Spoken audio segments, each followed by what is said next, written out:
Hola, hola, buenas tardes, ¿cómo están? Esperamos 3 minutitos más, a ver si es que se conectan tus otros compañeros y largamos, ¿sí, Lu?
Bien, entonces vamos a ir largando con lo que sería la clase del día de hoy. Sí, recuerden que, bueno, estamos recuperando ya que ayer tuve otros compromisos, los cuales no me permitieron brindar lo que sería la clase como corresponde los días miércoles, ¿sí? Hoy qué lejos que estoy. Bien, habíamos quedado con una pequeña actividad, si no me equivoco, con respecto a lo que veníamos viendo en cuanto a lo que eran deltas, ficha de cada dactilar. Habíamos hablado también de por qué dentro de esas fichas, sí, nosotros teníamos la particularidad de unas pequeñas subcasillas en la parte inferior derecha, y aparte, dentro de lo que es esa ficha de cada dactilar, sí, presentaba también como una organización en cuanto a lo que es sección y serie, ¿sí? Ya que nos daba en realidad un ordenamiento en cuanto a cómo debía, qué manos son las que debíamos ubicar en cada una de esas pequeñas casillas, ¿sí? A ver, ¿lograron realizar la actividad? ¿Les resultó complicada?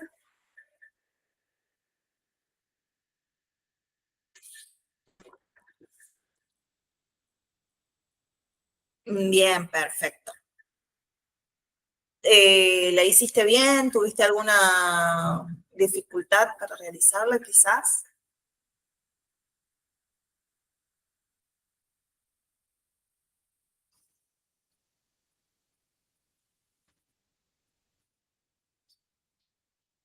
Bien, bien, bien.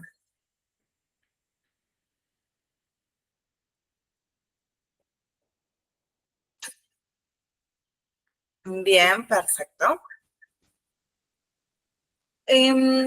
Bueno, continuando dentro de a lo que hacíamos referencia, dentro de lo que veníamos hablando, que estábamos dentro de lo que es dactiloscopía y obviamente la utilización. Nosotros sabemos que estamos hablando de poder identificar, ¿sí?, a una persona, ya sea que encontremos a una persona indocumentada, ¿sí?, o estemos frente a un cadáver, ¿sí? Dentro de la dactiloscopía, más precisamente, hablábamos de huellas dactilares, pero abriendo ahí poniendo un breve punto y aparte en cuanto a lo que son los sistemas de identificación que nosotros podemos encontrar dentro de lo que es la criminalística y que obviamente nos ayuda, repito, para la identificación de personas, ¿sí? Nosotros hablamos también de lo que es la keiloscopía y la rugoscopía, ¿sí? Bien. ¿Escucharon hablar en algún momento, escucharon hacer mención a las palabras keiloscopía y rugoscopía? ¿Tienen más o menos nociones de qué estoy diciendo?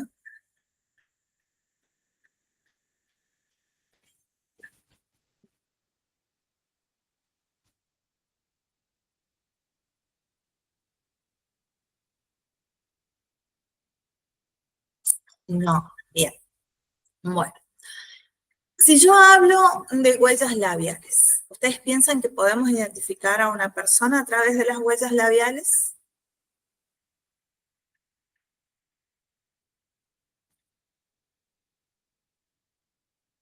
¿Cómo puede darse en caso de que se dé una identificación a través de huellas labiales?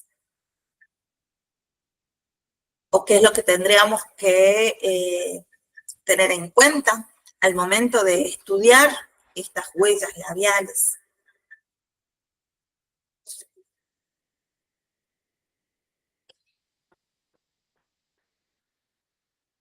Recuerdan que cuando comenzábamos el curso allá en septiembre, que hablábamos de Edmund Lockhart, ¿sí? Y hablábamos del principio de intercambio.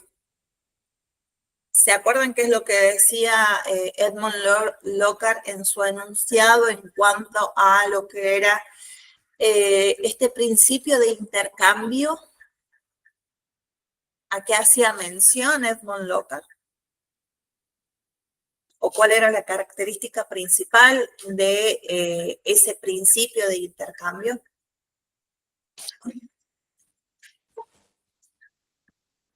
¿Se acuerdan o no?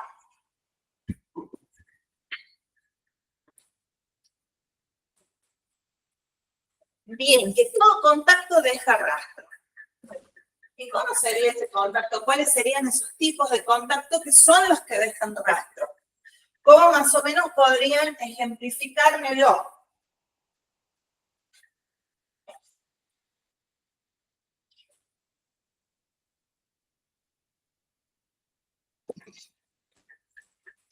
A ver, ¿cómo sería ese contacto que deja rastro o ese principio de intercambio? Si hablándolo ahí más dentro de lo que sería la criminalística. Si yo toco, a ver,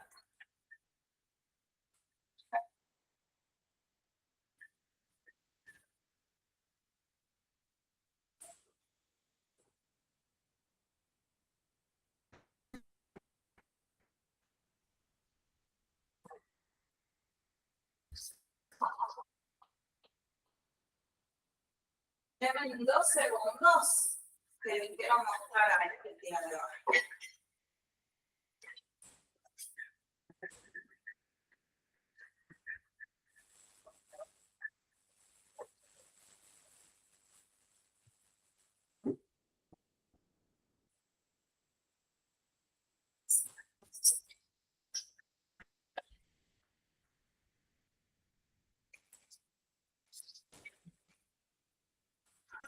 A ver. Estamos hablando, sí, de ese principio de intercambio, que Lourdes nos dice que todo contacto deja rastro, ¿sí? Cuando nosotros caminamos sobre un lugar en donde hay tierra húmeda, ¿sí? O barro, ¿qué es lo que pasa? ¿Qué es lo que dejamos? ¿Qué es lo que se marca?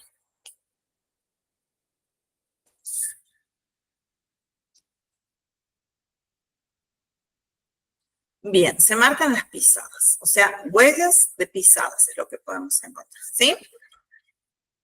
Yo ahora estoy agarrando esta taza, que ya la vamos a ver enseguida, donde yo acabo de tocarla, sí, y no quedó ninguna mancha, no quedó nada, yo tengo mis manos súper limpias. Y aparte, agarro también esta tacita, es lo que tenía a mano, con agua con hielo, ¿sí? Voy a tomar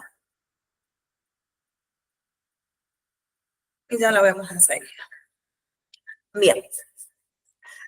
Cuando nosotros hablábamos de este principio de intercambio, hablábamos de que entre la víctima y el victimario, ¿sí? Ocurre esto de que el victimario se queda algo con algo que es de la víctima y la víctima se queda con algo de lo que sería el victimario, ¿sí? Sin ir más lejos, en un delito por violación, ¿sí? Prácticamente la víctima en su afán de defenderse, sí, puede rasguñar, puede tirarle el pelo al victimario, ¿sí? Y le va a dejar marcas, ¿sí? Y a la vez ella se va a quedar con algo de él, que puede ser con quizás algún mechón de pelo, debajo de sus uñas, ¿sí? Le va a quedar piel del victimario y en este ida y vuelta, ¿sí? El victimario sobre la víctima también va a dejar huellas, ¿sí? Y va a dejar también rastros de fluidos biológicos, ¿sí? Desde ahí nosotros comenzamos a ver ese principio de intercambio. En un delito que es quizás uno de los más fáciles para poder ahí identificar algunas cuestiones en cuanto a ese intercambio que se produce, ¿sí? En un delito por robo, ¿sí? Nosotros podemos encontrar también que quizás el ladrón, ¿sí? O el delincuente ingresa a la vivienda, quizás ingresó forzando una puerta con vidrio o una ventana que haya tenido un vidrio, ¿sí? Rompe el vidrio al querer, a ver, vamos a hacerlo, que al querer ingresar a la vivienda lo hace a través de esta ventana por donde rompe un vidrio y quizás se corta, ¿sí? o alguna de sus prendas, ¿sí? Quedan enganchadas justo en lo que sería ese lugar. Automáticamente nosotros podemos observar que de ese lugar de los hechos, el delincuente sí se lleva y a su vez deja algo, ¿sí? Sí. ¿Por qué? Porque se puede llevar ese corte en alguna parte de su cuerpo, ¿sí? Y en caso de que haya rasgado alguna de las prendas que utilizaba al momento de cometer el delito, ¿sí? Podemos encontrar algunos rastros, ¿sí? De esos tejidos. ¿Bien? Bueno, eso tiene que ver, ¿sí? Con este enunciado que nos hacía Edmund Lockhart, ¿sí? De este principio de intercambio. ¿A qué voy con esto? Que dentro de lo que es identidad humana, ¿sí? Nosotros, dentro más precisamente de lo que les quería hacer referencia ahora en cuanto a lo que es keiloscopía, nosotros podemos encontrar, ¿sí? Huellas labiales dentro de lo que es el lugar de los hechos que nosotros estemos investigando, ¿sí? No solamente en elementos que se hallen en este lugar de los hechos, sino que también sobre la víctima, ¿bien? A veces encontramos, no sé, que ha estado consumiendo alguna bebida y en una taza o en un vaso se pueden encontrar huellas labiales. Si nosotros las vemos que son de algún color en particular, podemos ya estar generando una hipótesis de que esa persona se encontraba con otra mujer.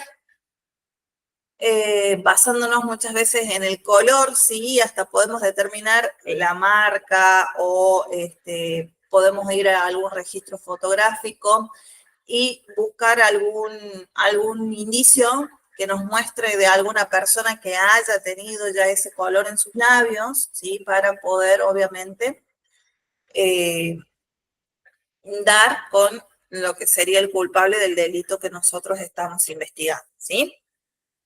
Yo recién les preguntaba si es que habían hablado habían escuchado en algún momento hablar de lo que son, de lo que sería la keiloscopía, ¿sí?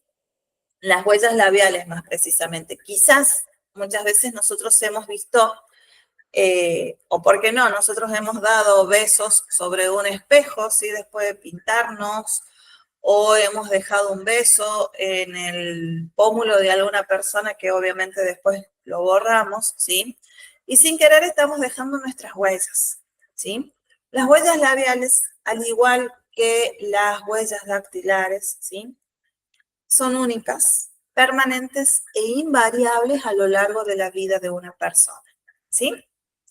La keiloscopía es básicamente un sistema de identificación de personas a través de los surcos de la mucosa labial, ¿sí? Obviamente no tiene la misma popularidad, digamos, de esa forma que la dactiloscopía, ¿sí? Pero obviamente cuenta con una gran fiabilidad, ¿sí?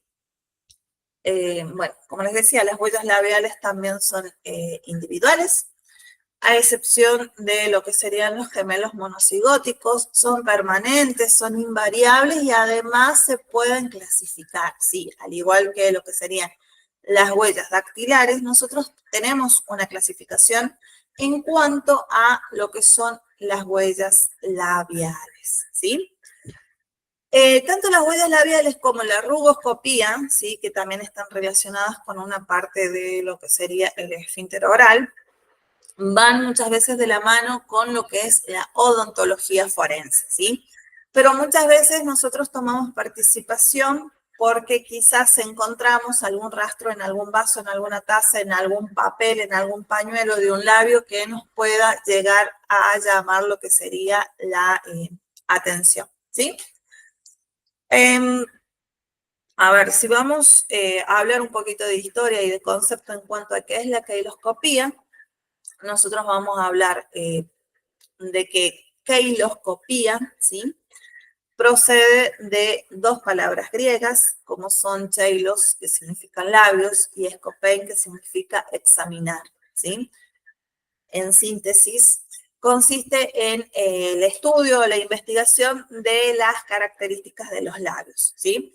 ¿Qué es lo que nosotros vemos? ¿Qué es lo que nosotros estudiamos en cuanto a lo que serían estas características de los labios? Vamos a hablar del grosor, ¿sí? Del labio, los surcos, vieron que tenemos como unas pequeñas líneas, que algunas son verticales, otras horizontales o algunas entrecruzadas, ¿sí? Vamos a hablar de las comisuras, ¿sí? El que estén, el que sean elevadas o abatidas o que estén en perfecta ubicación, ¿sí? También nos va a ayudar, obviamente, a lo que sería la identificación de las personas, ¿sí? ¿Cuáles son las características principales que me da a mí una huella labial?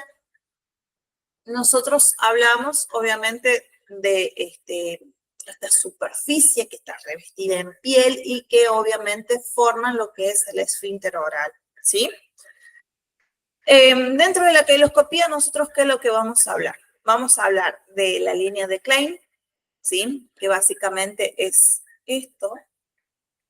Vamos a hablar del vermellón rojo, que es esta parte, ¿sí? Obviamente siempre hablando del labio superior, el labio inferior. Y son las partes a las que más nosotros ponemos énfasis o prestamos atención al momento de realizar una investigación. ¿Por qué? Porque son las que realmente permanecen invariables a lo largo de la vida de una persona, ¿sí? Bien, hablábamos de que son únicas, al igual que lo que serían las huellas dactilares. No hay dos huellas queloscópicas iguales, salvo, como les decía, en el caso de gemelos monocigóticos, ¿sí? Las huellas son únicas y permanecen inmutables a lo largo de la vida. Aunque una persona vaya envejeciendo, ¿sí? O vaya creciendo, las huellas no varían. Son estables. ¿Por qué son estables? Porque permanecen invariables independientemente de lo que sería la edad de la persona, ¿sí? ¿Cuándo se forman estas huellas? Pasa exactamente lo mismo que con las huellas dactilares, ¿sí? Comienzan a formarse en lo que es la vida intrauterina, en este caso, a partir del tercer y el sexto mes de vida intrauterina, ¿sí? Son invariables, lo único que puede llegar a modificarse a lo largo del tiempo es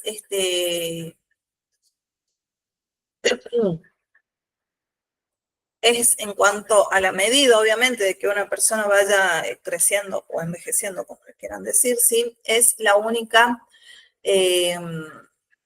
pequeña variable que pueden llegar a tener, ¿sí? A ver, pasa lo mismo que con las huellas. En caso de que presentemos alguna enfermedad, alguna deshidratación muy grande o alguna herida, ¿sí? Vuelven a lo que sería, después de esa recuperación, vuelven a ser exactamente iguales, ¿sí? Y obviamente son clasificables. En cuanto a estas clasificaciones, ¿sí? Hay dos grupos de autores que las han estudiado, han presentado muestras de cada una de las características de lo que serían estos tipos de huellas labiales, que uno es el francés Renaud, ¿sí? Y otra son dos japoneses, que son Tsuyahashi, ¿sí? Y Suzuki, que ellos las han clasificado a estas estrías, ¿sí? En 6 tipos, y Renaud las ha clasificado en 10 tipos, y obviamente pasa lo mismo que con las huellas dactilares, ¿sí? Nosotros hablábamos que con las huellas dactilares, previo a lo que sería Bucetich, habían 100 tipos de huellas dactilares en donde él las reduce a 4. En este caso, el francés Renaud utiliza dentro de sus investigaciones surcos los cuales son divididos en 10 tipos y es uno de los más exhaustivos. En cambio, los japoneses los reducen a 6 tipos, ¿sí? Entonces ahí ya podemos ir viendo, obviamente, con cuál de estos investigadores nos vamos a quedar para realizar lo que serían estas comparaciones, ¿sí? Aparte de estos surcos labiales, ¿sí? Aparece otro investigador que es Bajanguala y Parkesh, que ellos hablan de que las huellas labiales, ¿sí? Son bastante fiables al momento de poder realizar lo que sería una investigación. ¿Qué es lo que ellos decían? Una huella labial en el lugar del delito puede servir de base para sacar conclusiones en cuanto al carácter del hecho, el número de personas implicadas, el sexo, los cosméticos utilizados, los hábitos, los rasgos ocupacionales y los cambios patológicos de los propios labios, ¿sí? Este enunciado, sí, repito, lo hacen Bajanguala cuando ellos comienzan también con lo que sería esta investigación en el año 2000. Ahora, ¿de dónde nosotros podríamos llegar a tomar huellas labiales? Vasos es una de las opciones, ¿sí? Después, ¿de dónde más nosotros podríamos tomar estas huellas labiales?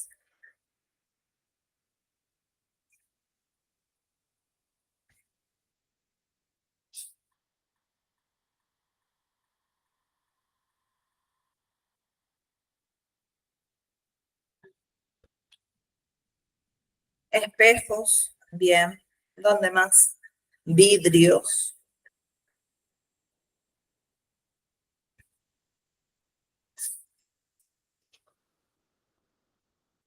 ¿Dónde más nosotros podemos encontrar huellas labiales?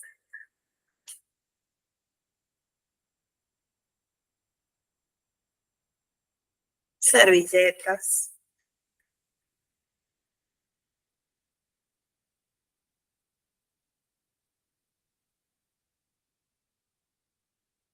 papel,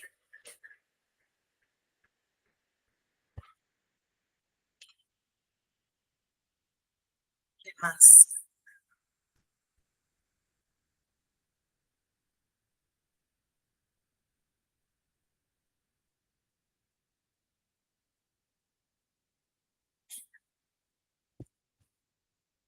Si hay colillas de cigarrillos en el lugar de los hechos, ¿qué piensan? ¿Nos sirven para buscar huellas labiales?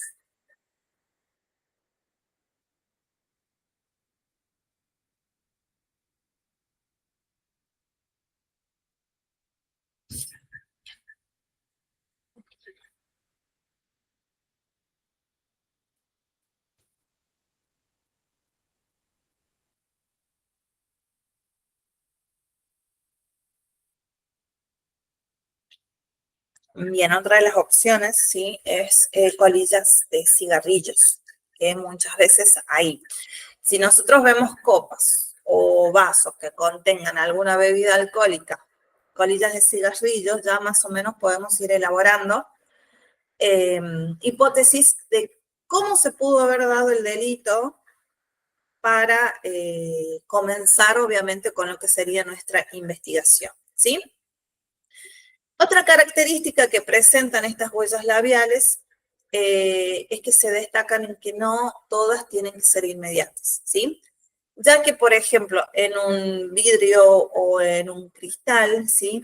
Pueden llegar a durar entre 6 a 9 semanas, obviamente dependiendo siempre de las cuestiones ambientales como la humedad, si están a la intemperie o no, ¿sí? Y en un papel pueden llegar a durar hasta 12 semanas, ¿sí? Eh, Al igual que las huellas latentes, sí pasa exactamente lo mismo. Nosotros podemos encontrar dos tipos de huellas que pueden ser latentes o pueden ser visibles. En cuanto a las visibles, ¿qué es lo que pasa? Son huellas que nosotros las podemos ver a simple vista, ¿sí? Que es lo que yo más o menos les quería mostrar acá. En este vaso, sí, que yo vuelvo a agarrar ahora, porque está más transpirado, ¿sí? En cuanto al hielo, nosotros podemos observar, ¿sí? Que se notan las huellas como de que alguien, ¿sí? Toma este vaso. Son huellas visibles que nosotros las podemos observar a simple vista, ¿sí? En el caso de las huellas keiloscópicas, si alguien ha utilizado algún pintalabios, ¿sí? Obviamente nosotros las vamos a poder observar a simple vista. Mientras que las huellas latentes, ¿sí? Van a requerir de filtros, de reactivos, de luces, para obviamente poder ser recogidas y analizadas. Dentro de estas huellas latentes, ¿sí? Se utilizan exactamente los mismos reactivos que nosotros utilizamos para las huellas dactiloscópicas, ¿sí? O huellas dactilares. Hoy en día obviamente va evolucionando en cuanto a las técnicas, sí van apareciendo las luces forenses que obviamente nos van a ir ayudando a encontrarlas quizás un poco más rápido a estas huellas. Dependiendo de donde nosotros encontremos la huella, ¿sí? Ya sea la superficie, el tamaño, si podemos transportarlo a un laboratorio o no, al elemento en el que se contengan las huellas, ¿sí? Este revelado se puede hacer en el lugar de los hechos o llevar los elementos, obviamente, a lo que serían los laboratorios. Ahora bien, podemos obtener huellas labiales de cadáveres. ¿Qué piensan ustedes? Bien, de sorbetes también recién leo.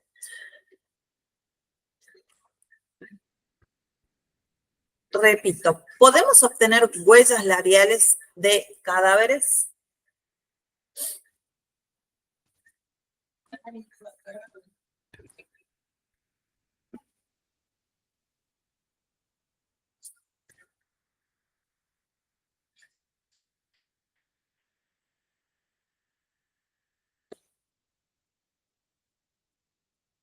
Capaz. ¿Sí o no? Huellas dactilares nosotros podemos obtener, ¿sí? En un tiempo ahí determinado podemos obtener. Ahora, estas huellas labiales, ¿las podemos obtener?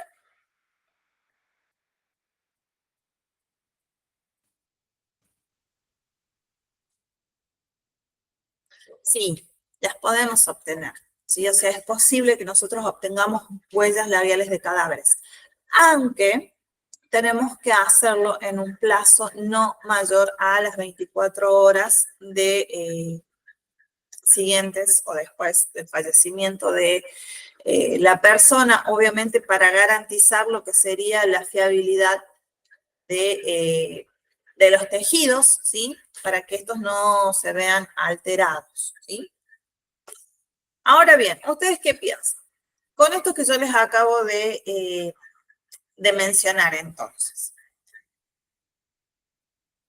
las huellas labiales son de utilidad para nosotros dentro de lo que es la criminalística.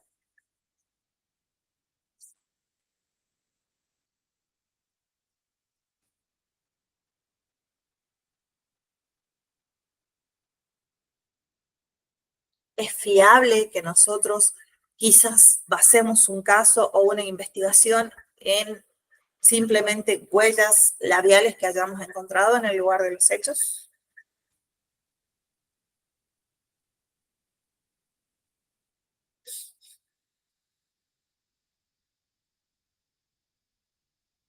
Bien, sí, nos sirve muchísimo, ¿sí? Ahora, eh, les hablaba también de lo que sería la rugoscopía. ¿Qué es la rugoscopía? Dije que va de la mano junto con lo que sería la keiloscopía. Entonces, ¿qué podríamos hablar nosotros de rugoscopía?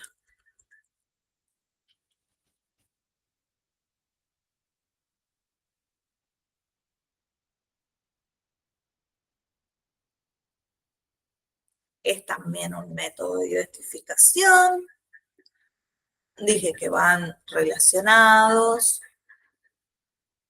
¿sí? Que juntos forman la parte de odontología forense. ¿A dónde estarán las arrugas palatinas?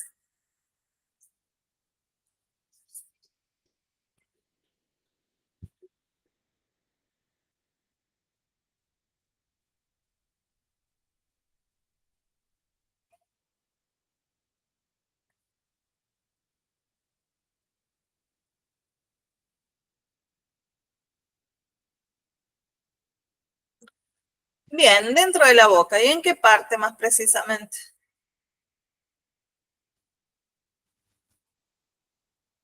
Si yo digo rugas palatinas.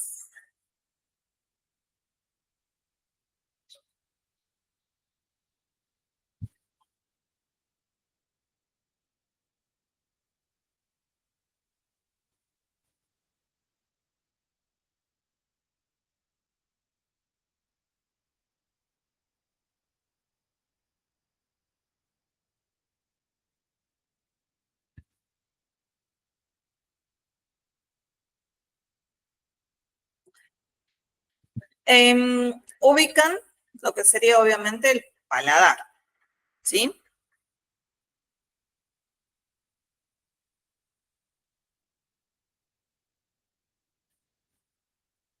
Ahí nosotros encontramos lo que serían estas rugas palatinas, ¿sí? ¿Cómo sería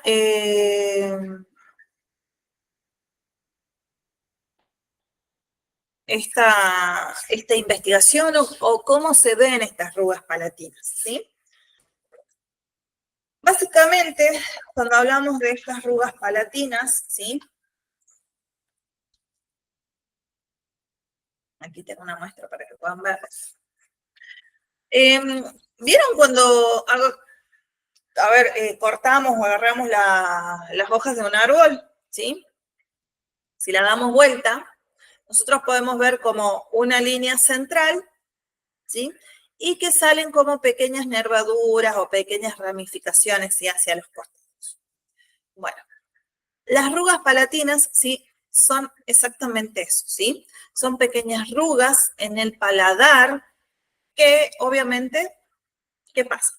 Nos ayudan a la identificación de un cadáver, más precisamente, ¿sí? Sirve muchísimo cuando nosotros necesitamos identificar un cadáver el cual ha sufrido o ha estado en presencia de un incendio o no presenta huellas dactilares, ¿sí? Entonces es uno de los lugares que más se buscan para poder identificar un cuerpo. ¿Por qué? Porque al estar en esta parte, ¿sí? Que se denomina bóveda cráneo-facial, ¿sí? Están protegidas, ¿sí? Están protegidas obviamente por los huesos del cráneo y estos músculos, ¿sí? Que son los músculos obviamente del rostro o de la cara. Repito, se encuentran en el paladar, nos ayudan a identificar, son son heredadas, ¿sí? O hereditarias, ahí está, no me salía la palabra. Se forman también dentro de lo que es la vida intrauterina, son estables,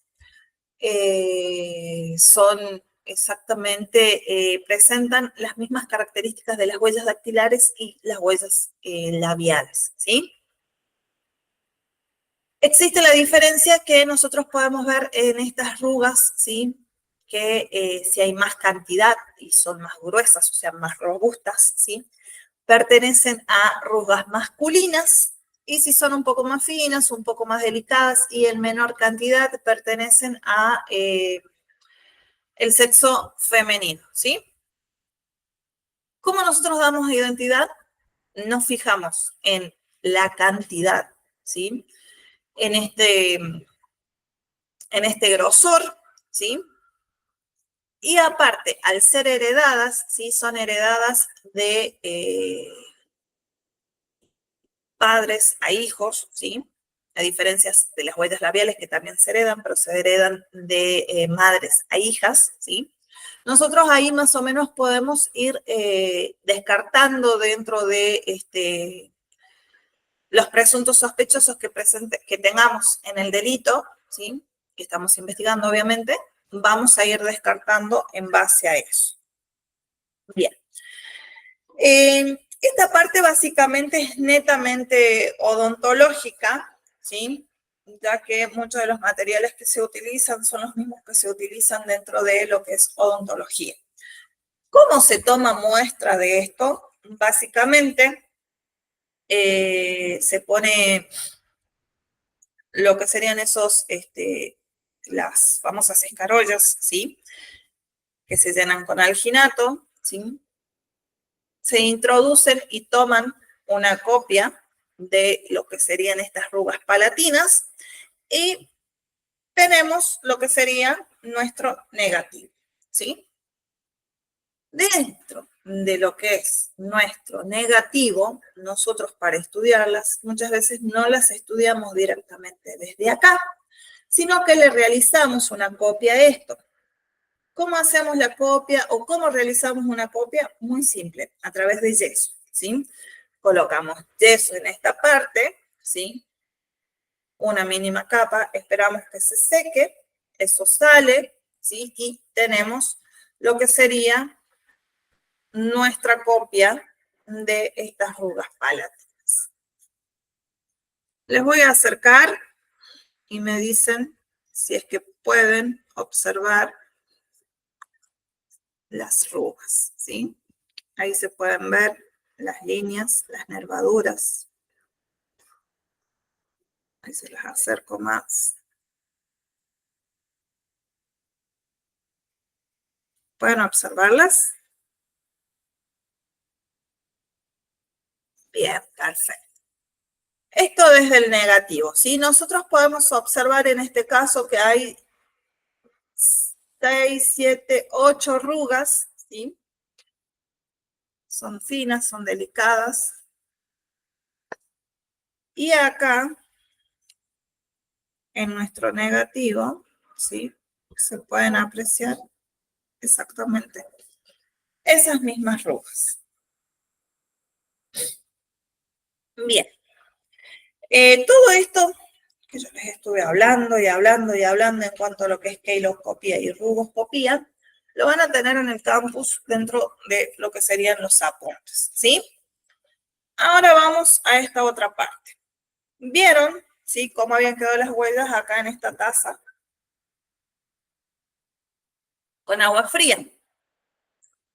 Y después recuerdan que yo tomé esta otra taza, que la vuelvo a agarrar.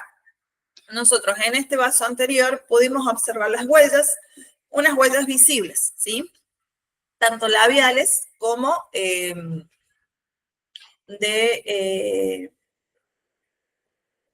huellas dactilares, ¿sí?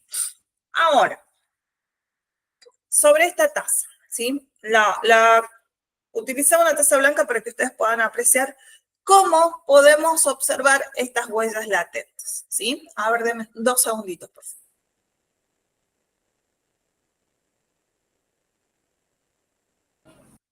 Bien.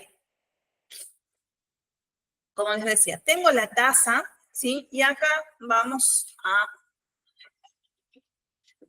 utilizar los últimos materiales que yo les había solicitado. Tengo la lupa. Voy a utilizar esta brocha, ¿sí? Que es de maquillaje, es la más común que nosotros encontramos, traes. ¿Sí? Porque si no existe acá un plumón.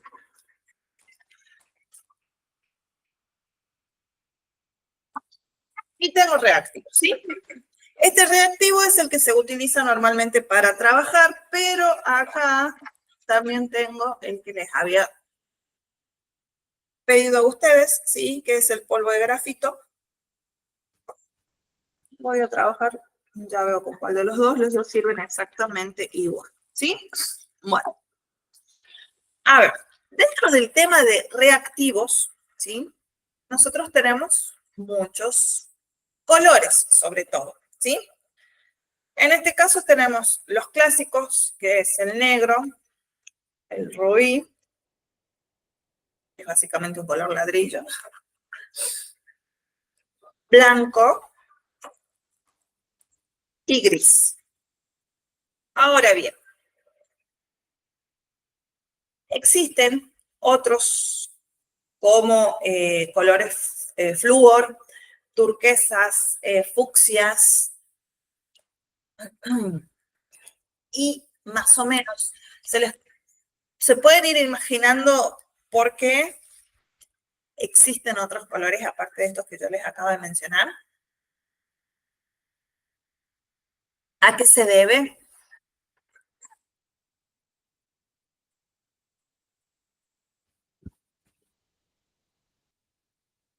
¿O para qué se los utiliza en este caso? Mientras ustedes me van escribiendo, a ver si se les viene algo a la cabeza, yo voy a empezar a trabajar. Bien, para que se destaquen en distintos objetos. ¿Qué más? Bueno, para que se destaquen en distintos objetos. Particularmente, ¿sí? Dependiendo el compuesto que tenga cada uno de estos reactivos, ¿sí? Van a tener mejor adherencia a los objetos, obviamente. Y estos flúor, ¿sí? Que yo les hacía mención, o estos turquesas, o estos fucsias, están también relacionados sobre el lugar en el que nosotros vamos a buscar estas huellas latentes, ¿sí? Muchas veces esos tipos de colores se utilizan en las paredes con grafitis, en donde obviamente necesitamos que resalten, ¿sí? Que se vean. En este caso, yo voy a utilizar el negro, que es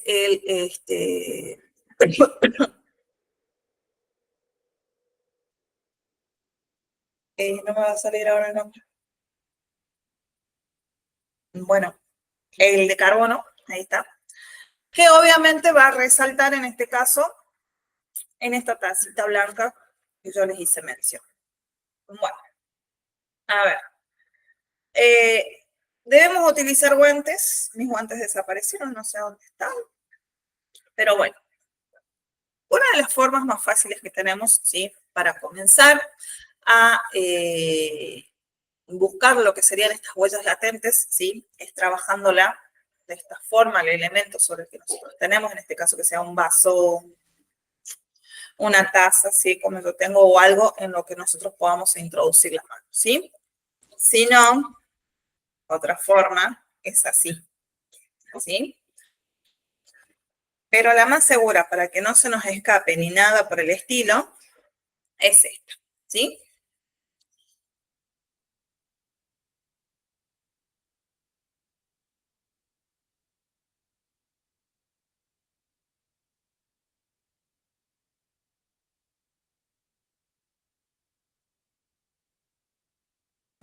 Bien, disculpen. Ahora, yo voy a usar en este caso esta brocha.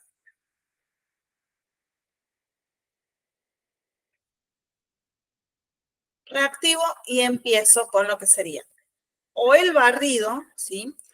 O de manera circular, ¿sí? Comienzo con lo que sería la búsqueda de estas huellas latentes.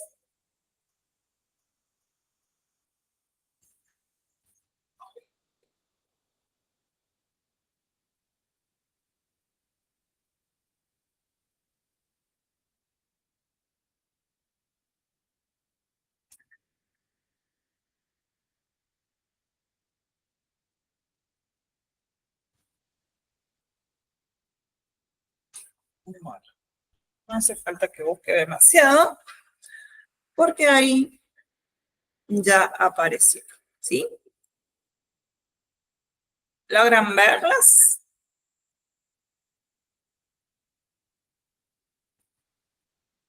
Están hermosos esos huellas. Bien, ahora, yo obviamente necesito llevarlas al laboratorio, realizarle la búsqueda de puntos característicos, hacerle tomar una copia para poder hacer una comparación, ¿sí? Para poder cargarlas y realizar lo que sería una comparación. ¿Cómo piensan ustedes que hago eso? ¿Cómo las saco de ahí?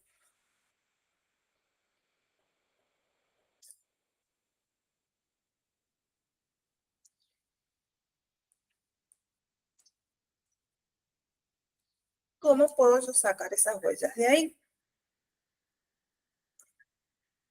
¿Qué piensan ustedes? Bien, aparece en juego nuestra querida amiga cinta. Recuerden que yo les había solicitado que busquen cinta de embalar transparente, ancha. Bien. Esto vamos a cortar un pedacito, ¿sí? Con una tijera.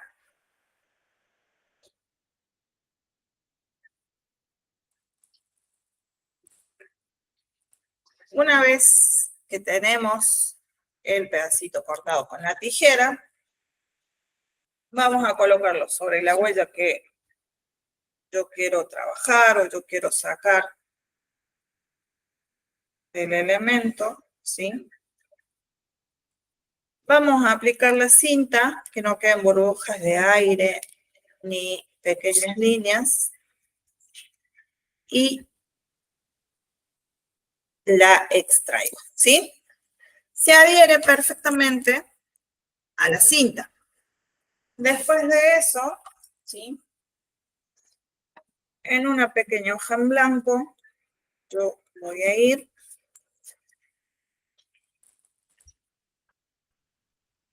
la voy a pegar y voy a obtener lo que sería la huella dactilar, ¿sí? Eso sería en cuanto a la búsqueda de huellas latentes sobre los elementos que nosotros tenemos en el lugar de los hechos y pensamos que podemos extraer estas huellas, ¿sí?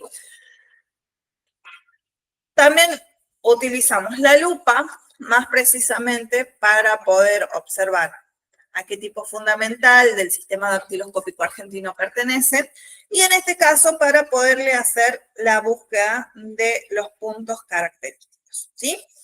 Para la próxima clase, ¿qué es lo que van a hacer? Van a trabajar de la misma forma en la que yo acabo de hacerlo, sobre los elementos que ustedes deseen. Van a hacer una extracción de huellas, mínimo 3 huellas, y sobre esas huellas van a hacer, van a corresponderla a alguno de los 4 tipos fundamentales del sistema dactiloscópico argentino y van a hacerle búsquedas de puntos característicos, no menos de 12. ¿Bien? Hasta 10 puntos pueden hacer. Ahí está, se las redujo, se las voy a reducir un poco, ¿sí? ¿Alguna duda? ¿Alguna consulta que quieran hacer?